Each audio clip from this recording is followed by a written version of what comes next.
Bom dia!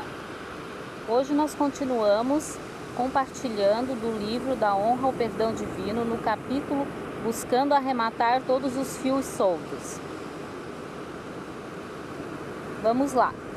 7 a 9 de junho de 2014, passado um ano dos fatos. Como consequência da tristeza da perda aparente de bens e de ter ficado 15 dias sem tomar o medicamento para bipolaridade, passei a tomar remédios para dormir à noite, ao invés da medicação correta para o humor, entre parênteses, Seroquel. Excedi-me nos calmantes, porém resolvi não falar com ninguém a respeito, pois sabia não ter como comprar a medicação. Parecia não ir à frente a questão de como vencer o desastre financeiro em que nos encontrávamos. Apesar de conhecer o cuidado de Deus pela minha vida, a falta de medicação não me deixava dormir e no dia seguinte eu estava extremamente cansada, precisando trabalhar. Era cometida por um grande temor de errar, e errar no meu trabalho poderia ser desastroso para a minha carreira.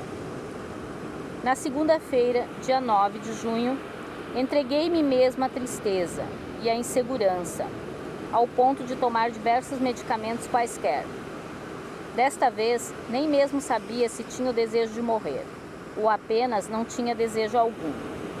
Deitei-me no sofá da sala com o meu esposo e desta vez mandei uma mensagem para minha terapeuta, falando dos medicamentos, apesar de não me parecer que corria qualquer risco de vida. Apenas não queria ir trabalhar no dia seguinte, já que me sentia muito pressionada a não errar, e também não desejava mais enfrentar nossa situação financeira caótica, da qual para mim não havia mais saída, ao ponto de não poder comprar os remédios, os quais naquele momento eram imprescindíveis para a minha saúde mental. Daquele momento em diante, nada mais lembro, a não ser quando acordei numa maca no Hospital Universitário de Florianópolis.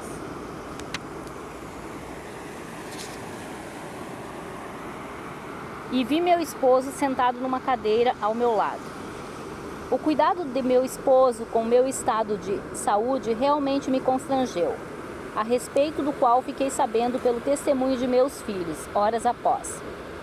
Ele viveu momentos bem tensos comigo, a partir da hora em que quase perdi os sentidos.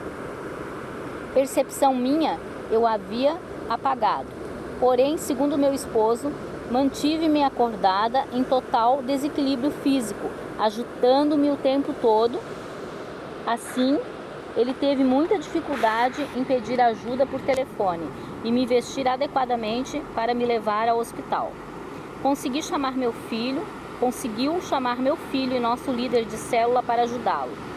Mas eu me agitava tanto que tiveram que me amarrar em uma cadeira com um lençol para me levarem do apartamento até o carro. Dirigiram-se até o hospital universitário indicado pela psicóloga pelo fato de ser especializado em intoxicação. Como o atendimento naquela unidade de saúde tem uma demanda muito grande, não havia quarto disponível. Então fiquei em uma maca no corredor, tomando soro e medicação. E meu esposo passou a noite toda ali ao meu lado, numa cadeira desconfortável, orando pela minha recuperação. Minha filha foi chamada para lá à noite e ficou muito impressionada com meu estado. Foi bem difícil para ela me ver daquele jeito. Creio que muitas lembranças de mais de uma década atrás devem tê-la assolado. Assim, ela ficou lá por algumas horas orando pela minha recuperação, pois segundo ela eu estava com uma cor amarelada, lábios roxos e completamente gelada, o que a levou a temer pela minha vida e por sequelas permanentes.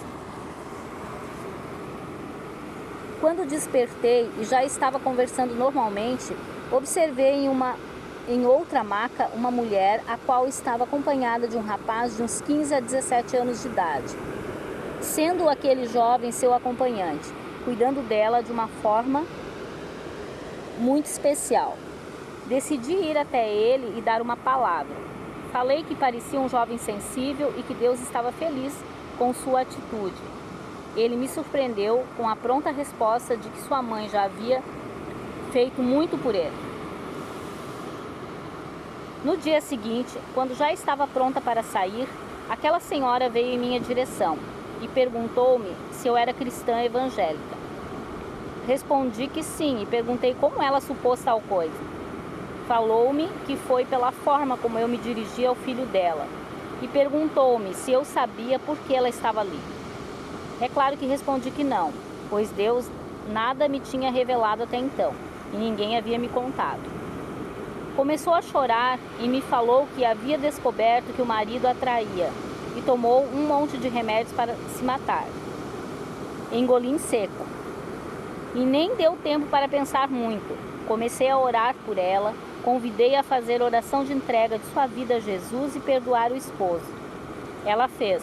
Fiquei com o número de telefone dela para ligar, por interesse em saber como estaria se recuperando da situação. Depois que saí dali, agradeci a Deus pela criatividade dele, até mesmo nos momentos de quase morte, levando-me a um hospital para ficar numa maca e num corredor cheio de outras pessoas, quando eu poderia ter sido levada a outro hospital e em um quarto reservado, já que possuo plano de saúde nacional de cobertura completa. E o mais interessante, deparar-me com uma situação similar à que eu havia passado há pouco tempo. Deus sabia que eu possuía condições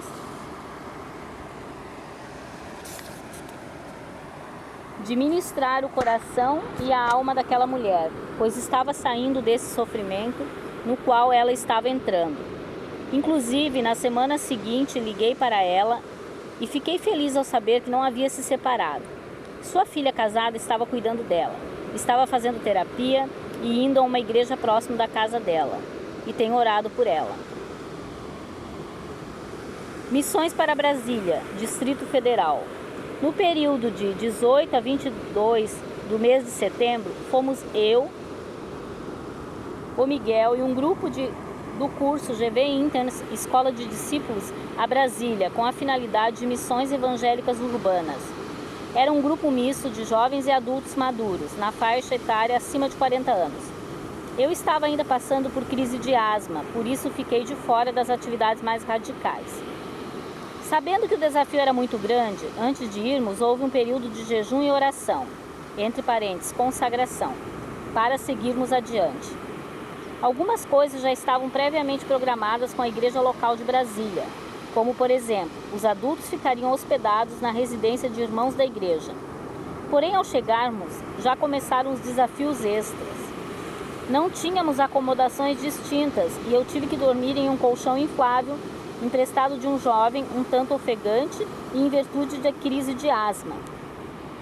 No dia seguinte, saímos cedinho para orarmos nas repartições governamentais.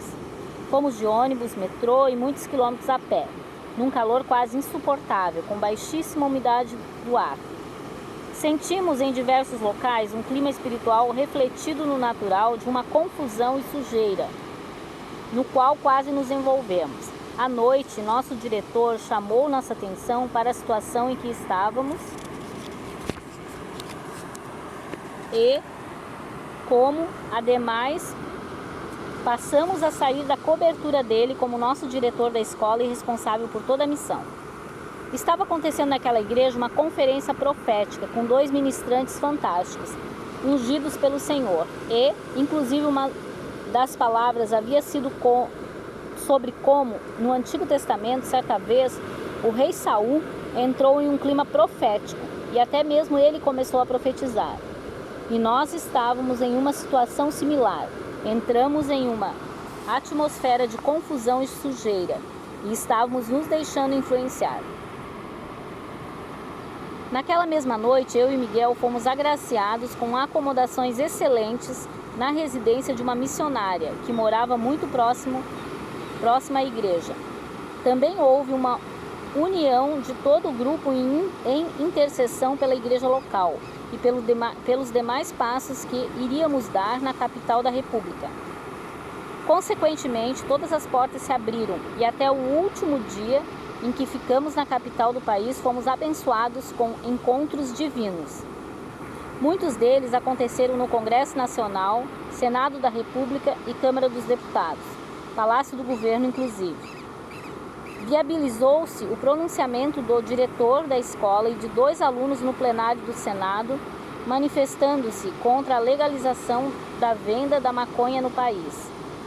Nessa ocasião passei muito mal e não consegui ir com os demais do grupo por causa da asma. Senti muita grande tristeza por não participar de algo tão importante. Porém, Deus proporcionou para mim um encontro divino com a missionária Hélia Tomás. Foi algo bem diferente. Ela estava se preparando para uma prova da faculdade e sentia-se muito insegura, dizendo mesmo que parecia não saber mais orar, e eu tive a oportunidade de orar com ela a respeito. E no dia seguinte, antes de nos despedirmos, ela dividiu comigo a alegria de um bom desempenho na prova, e isso muito me alegrou. E hoje nós ficamos por aqui. Amanhã nós faremos um novo vídeo, começando com um novo capítulo. Um abraço, até amanhã.